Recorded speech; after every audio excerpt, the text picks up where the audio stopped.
मांसाहार खाणं चुकीचं आहे का? चला थोडक्यात सांगते. एक मांडवे नावाचे ऋषी होते. त्यांच्या आश्रमामध्ये त्यांचे ध्यान करत बसलेले होते शांत मुद्रेमध्ये. त्याच वेळेला त्यांच्या आश्रमामध्ये एक चोर आला. त्या चोरानं एका राजाच्या घरचं धन चोरलेलं होतं. त्यानं ते धन घेतलं, त्या मांडवे ऋषीच्या आश्रमात आला आणि ते धन तिथंच सोडलं आणि तो चोर पळून गेला. काही वेळानं तिथं राजाचे सैनिक आले. त्या सैनिकांनी येऊन पाहिलं की अरे इथंच ते सगळं धन लपवलेलं आहे, नक्कीच धन या ऋषींनीच चोरलेलं असावं. मांडव ऋषींनी सांगितलं नाही, मी हे धन चोरलेलंच नाही, मी चोरी केलेली नाही, पण कोणी ऐकून घेतलं नाही.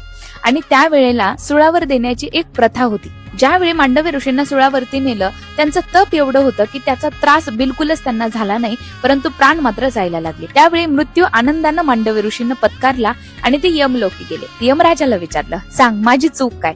मी तर ऋषी होतो, मी एवढी साधना केली तरी सुद्धा मला सुळावरती देण्यात आलं, एवढा त्रास कशामुळे हा? त्यावेळेला चित्रगुप्तानं मागचं लिहिलेलं प्रारब्ध सांगितलं की महाराज, तुम्ही लहान असताना एक फुलपाखरू तुमच्याकडे आलं. तुम्ही सुद्धा त्या फुलपाखराच्या पंखामध्ये सुई घालून त्याला उडू दिलं नव्हतं आणि त्याच वेळी त्याचा सुद्धा प्राण गेला होता. याच कर्मामुळे तुम्हाला सुळावरती जाऊ लागलं.